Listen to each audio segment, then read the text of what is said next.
Good evening, folks, and welcome back to day number 43 of the Bible in 365. Today we are taking a look at Numbers chapter 5, beginning in verse 23, and exploring all the way to Numbers chapter 7, ending in verse 59.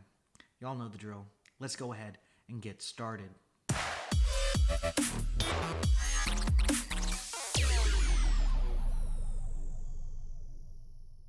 So the story today picks back up in Numbers chapter 5.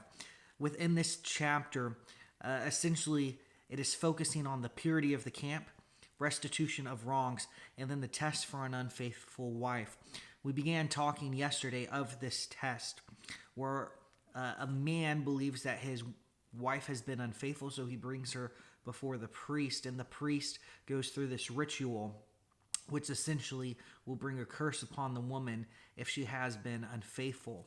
Today we learn in verses 23 through 29 that the priest is supposed to write this curse out on a scroll and then wash the curse into water and make the woman drink this bitter water.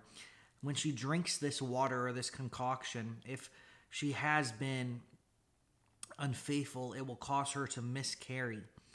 It also here talks about a wave offering that is performed and a memorial offering that is performed as well on behalf of the woman who has been unfaithful. Now, if this woman drinks this bitter water, drinks the curse, once again, it will cause her to miscarry if she's been unfaithful. But if she has not been unfaithful, if she's clean, then she'll be cleared of all guilt and she's going to be able to have children. Now, because of this,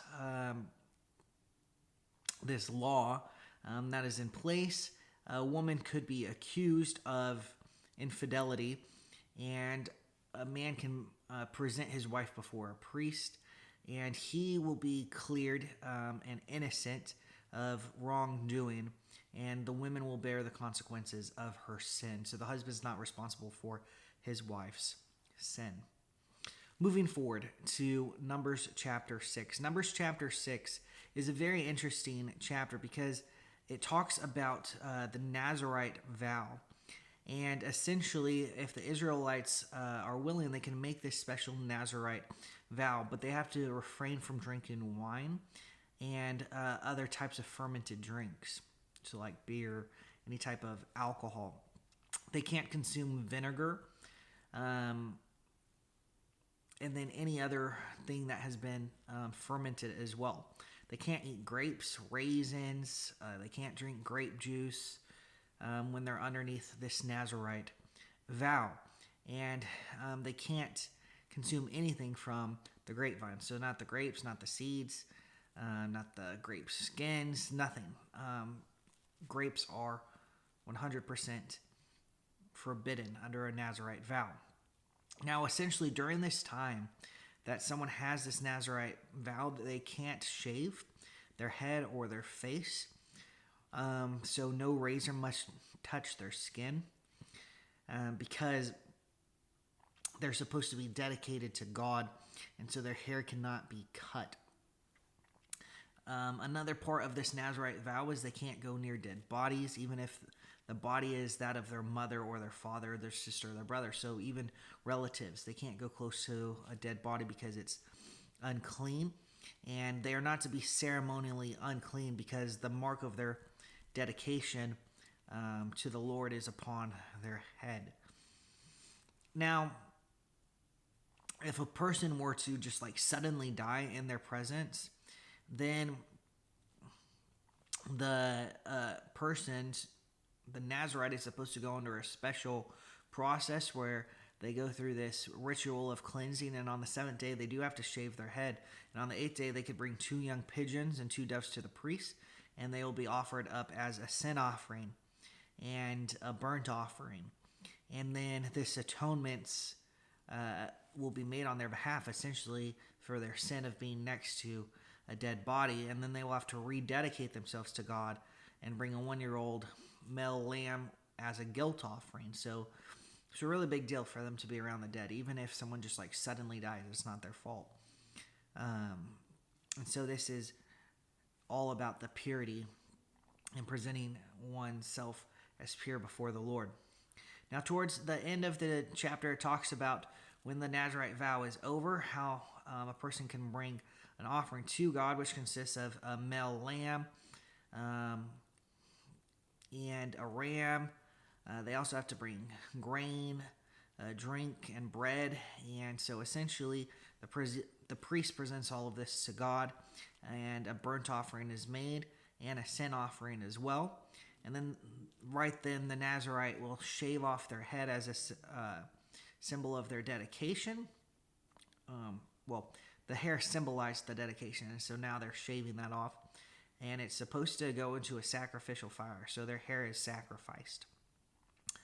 And then the end of this chapter concludes with a priestly blessing and an Aaronic blessing, so a blessing to Aaron as well. And you hear this a lot in benedictions. It's may the Lord bless you and keep you. May the Lord make his face shine upon you and be gracious to you. May the Lord turn his face to you and give you peace. And so it's very poetic, and it's a beautiful blessing. Moving forward to Numbers chapter 7. Numbers chapter 7 deals with offerings and the dedication of the tabernacle. And it is a quite lengthy chapter.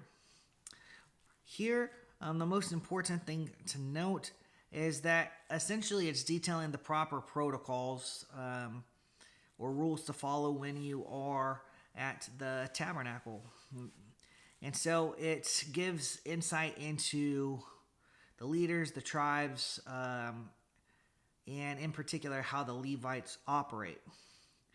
And so we know at this point in time, Moses had finished setting up the tabernacle, and the elders brought with them oxen and carts. And so the Lord instructed Moses to accept these as offerings and to give them to the Levites. And so Moses complied with the request of the Lord, and the oxen carts were distributed amongst the Levites. And so there's 12 oxen, and they reflect the 12 leaders and the elders, and they were each instructed to make an offering on 12 separate days. And then it begins to tell us in verse 12 and on of these 12 separate days.